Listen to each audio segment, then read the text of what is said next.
nyo mebe la bisu. Nyo wali mkiko ya sawa. Odi na mkiko ya sawa. Wapi ni kwa? Yapi ni kama wa church. Baba wa.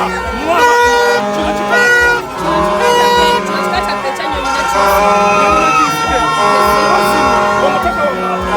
Omutaka wa fatula cheidembe. Atula mirembe. Nako wali boti mbanga bachikwate chikana chinsi.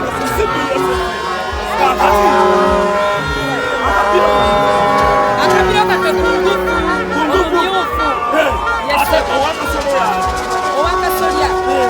Owakasolya kapeche ine mirembe. Soko yongerafu we mwana